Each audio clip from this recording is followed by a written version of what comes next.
In a world weary of familiar political patterns, a true shockwave just erupted in global politics. Japan, long seen as a stable, US-aligned democracy, has elected its first-ever female prime minister, Sanae Takaichi. Her victory was expected to mark the rise of a hardline nationalist government.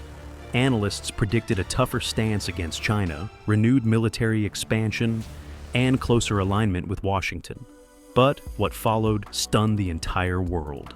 In her very first address to the nation, Prime Minister Takaichi declared that Japan would not support the US trade war against China and would not act as an instrument of economic pressure. Then came the sentence that changed everything. She called Donald Trump's tariff policy the most dangerous economic mistake of the 21st century. According to Reuters, the White House was completely blindsided. Washington had assumed her leadership would strengthen the anti-China front. That had been the tone of her campaign. Yet, after stepping into office, Takaichi took a completely different course. Just days after her election, Takaichi met privately with the leaders of Japan's biggest corporations: Toyota, Sony, Mitsubishi Heavy Industries, and more.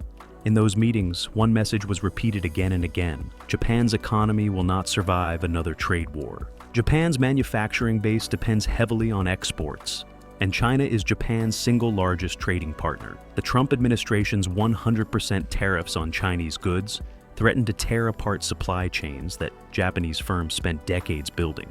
Executives warned the new prime minister that any escalation in tariffs would cripple both nations. And within a week of taking office, she did what no one expected.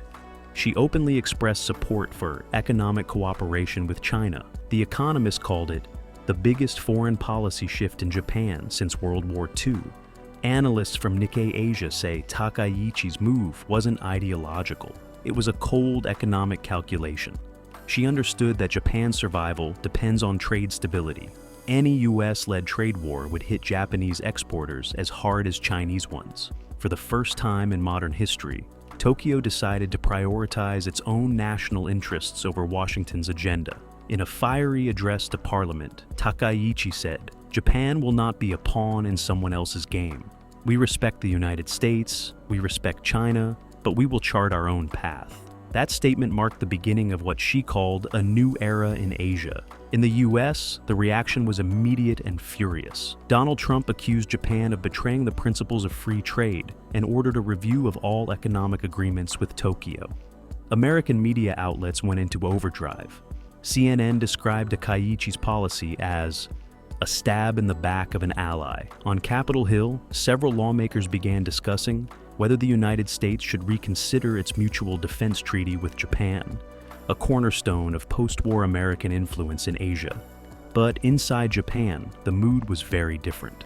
For decades, Japan had viewed the United States as its ultimate security guarantor, the protector that shielded it from regional threats.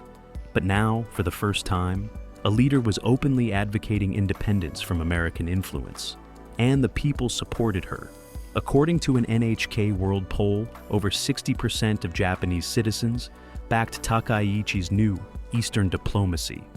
Young people began calling her the Prime Minister of a new generation.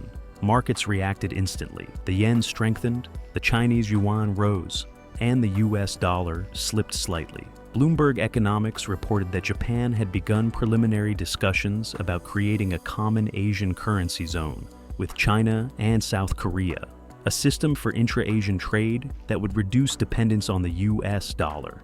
Nikkei Asia analysts call Takaichi's strategy Asian autonomy, an effort to build an integrated regional economy independent of the West. Japan can be a bridge between East and West, but we will no longer depend on the West. Washington's counter-move. In response, President Trump instructed the Department of Commerce to draft a new package of sanctions against Japanese electronics and auto companies exporting to the United States. But according to Politico, even inside the Trump administration, concern is growing. If Japan steps out of America's shadow, the entire Asian balance will collapse. Meanwhile, public sentiment inside Japan is transforming rapidly. A nation that for decades viewed China as a strategic rival now increasingly sees it as a necessary partner. A Kyoto News survey found that more than half of respondents believe that In an era of protectionism and tariffs, Japan must seek allies within Asia, not across the ocean. The decisive factor behind this shift is purely economic. In 2024, Japanese exports to China reached a record $180 billion, while Chinese investments in Japan grew by 40%. When the US tariffs made the American market less profitable, Japanese corporations began quietly reorienting their supply chains toward Asia. In Tokyo, officials now refer to this new mindset as economic realism. Takaichi herself puts it bluntly. America protects itself. Japan will protect itself too. She insists her policy is not pro-China or anti-West. It is, she says, a Japanese path. The implications extend far beyond East Asia. The International Monetary Fund has already begun assessing the potential global fallout. Analysts at Bloomberg Intelligence warn that if Japan and China successfully integrate their financial markets and supply chains, the US dollar could lose up to 15% of global liquidity. That would mark one of the most significant power shifts in international finance in half a century.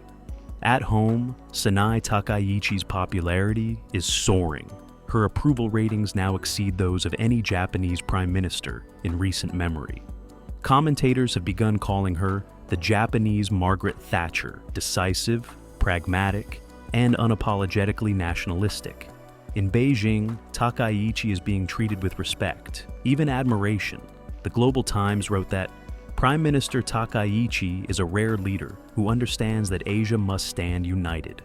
Chinese investors have already begun purchasing Japanese bonds, and the Tokyo Stock Exchange is experiencing a surge in foreign inflows unseen in decades. In Washington, the mood is grim, warned that if Japan drifts closer to China, America's entire Indo-Pacific strategy could collapse. According to The Guardian, President Trump has already held closed-door meetings with military advisors to review U.S. troop deployments in Okinawa, a move that underscores how seriously Washington views this geopolitical rupture. Europe, preoccupied with its own economic and political crises, shows little interest in intervening. And in Seoul, according to Yonhap News, South Korea is considering joining the proposed Asian Economic Corridor. Step by step, Japan is moving away from the decades-long pattern of dependence on the United States. The Economist describes this moment as the era of a quiet Asian revolution. Many analysts believe Sanae Takaichi's leadership marks a turning point not just for Japan, but for the entire region. She isn't merely Japan's first female prime minister.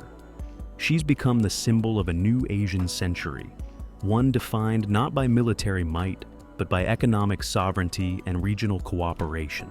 Japan's move isn't just a political shift, it's a global turning point. What happens next could reshape the world economy and the balance of power for decades to come. If you found this breakdown insightful, make sure to like, subscribe, and turn on notifications.